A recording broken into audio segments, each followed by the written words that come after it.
this Benny Shapiro. He's got a pretty big following, and he's also creating some hysteria here because he's using the term Sharia. Say that women have rights that comply with Sharia, that means women don't have rights. He's using the terms Islam. Within the frameworks of Islam, under Sharia law. And he's sending off a message kind of like, okay, now if anything has to do with Sharia or Islam, that now, catastrophe is about to hit. And he's using some really inflammatory language out there. What do you have to say to some of these things that Benny's saying? Benny's saying, it's really important. We have to be really cautious when anyone brings you any news. The Quran says in chapter 49, Surah Hujurat, verse number 6, that if any disbeliever brings you a news, investigate. So you don't harm people out of ignorance and you don't regret it later on. So if someone is saying, Sharia says this, jihad means that country or those people are doing that, we have to take it with a grain of salt. We have to investigate first and foremost. So when we investigate Sharia, for example, Sharia literally it means the guidance that our Creator has given for humanity, so we can live with peace with the Creator, peace with other humans, and live in justice and equality and unity within all of humanity. So that's what Sharia means. Sharia is not about oppressing women or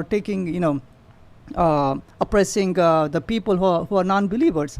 Sharia gives rights, equal rights to the women. So if someone is saying, Sharia, we have to blame the Taliban because they want to implement the Sharia. First and foremost, Taliban are no angels. They're not perfect. If they're doing anything wrong, and they are obviously, we have to blame them and not Islam, not Sharia, and definitely not the Quran. So Sharia, actually, the viewers may be surprised to find out, Sharia gave humongous rights to women. The oldest continuous university in the whole world, according to UNESCO, it was made by a Muslim lady who was empowered by the Sharia. Sharia gives Muslim ladies not to be forced into marriage. That's a surprise for Ben Shapiro, I guess. Sharia gives Muslim ladies that they can initiate a divorce if they want to. They can have their own property. So all of these humongous rights were given by the Sharia. If some country is not implementing it, we have to blame them and not the perfect Sharia that Allah God has given to us. A couple of points I want to mention to Benny Shapiro. I had Rabbi Shapiro on the Dean Show. Oh, really? And he was touching upon the Jewish Sharia. That many people don't know, you have also Christian Sharia. Yes. You have also mentioned in the Bible, because many people don't know, like Christians and Jews who are Arabic speaking, they don't refer to God as God, they refer to God as Allah.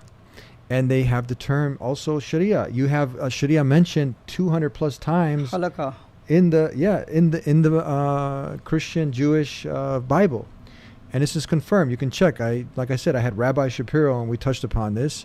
So you had Moses, who was, and this is great because these are educational moments. We hear these things, and people speaking academically, and they just, going off their whims and their fancies and their desires. A lot of people have this just hate inside their hearts. And we don't know what's in their hearts, but you can just guess they're just angry, uneducated, and now they're using such inflammatory language and words just to rile people up, maybe get their numbers up, whoever the case. And it's big business bashing Islam.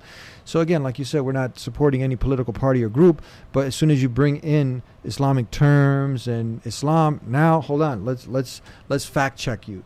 So these are the things that we mentioned that they don't know. Sharia, it's in the Bible 200 plus times. Moses brought Sharia. Yes, if you look at Exodus, the Ten Commandments. If you look into the Old Testament, the book of Exodus, chapter 20, verse number 3, the 10 Commandments are the Sharia guidance that Prophet Moses, peace be upon him, right? A mighty prophet that he brought from God to the people. So we say that is the guidance, which is a humongously beneficial guidance. Worship only one God. Do not make any graven images. Be good to your parents. Do not lie. Do not cheat. Do not murder. All of these are Sharia guidance, we say, that were given by God to Prophet Moses and his people. So yes, Sharia is there in the Old Testament, and Sharia guidance is there in the New Testament. And then the last prophet of God, Muhammad, peace be upon him, he was given the complete guidance, the complete Sharia. Using that, humanity can prosper, get united, be moral, be just, and peace would be there between humanity, definitely between humanity and the Creator. Yeah, we want to give credit where credit is due. Like, for instance, Angelina Jolie, she was, at one point, I believe she was speaking out and creating awareness for the greatest genocide that happened after World War II in Bosnia.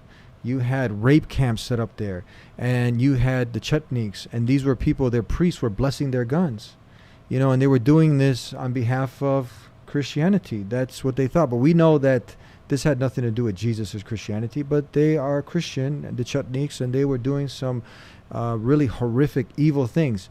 In Srebrenica, where many people don't know, you can look this up, and this is a whole different topic, but when people are doing good, we're going to commend that good. Of course. So this is very important. Now she's coming out. Hopefully she has a good intention. She's trying to do some good. We invite her to come on to the Dean Show, and she could talk about this. And even Benny Shapiro, we could bring him on. And let's have a conversation. It's very important to have these conversations, to fact check things, so people don't walk away thinking like, okay, Sharia, you know, boogeyman coming to get me, Islam backwards, oppresses women, you know, a human being. And we could touch upon this. A human being will make grave errors, make mistakes.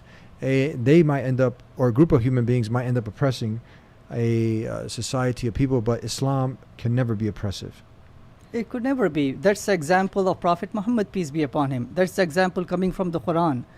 You know, one example that we can give to Ben Shapiro, for example, that there is a synagogue in Afghanistan that has been there for literally centuries.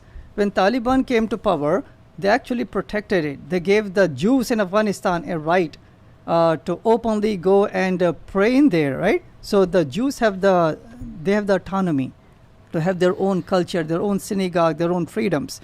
And that was the example coming from also Prophet Muhammad, peace be upon him. When he went from Mecca to Medina in the very first migration, he found a big number of Jews up there. So what he did was he made a constitution with them called as the Medina Charter.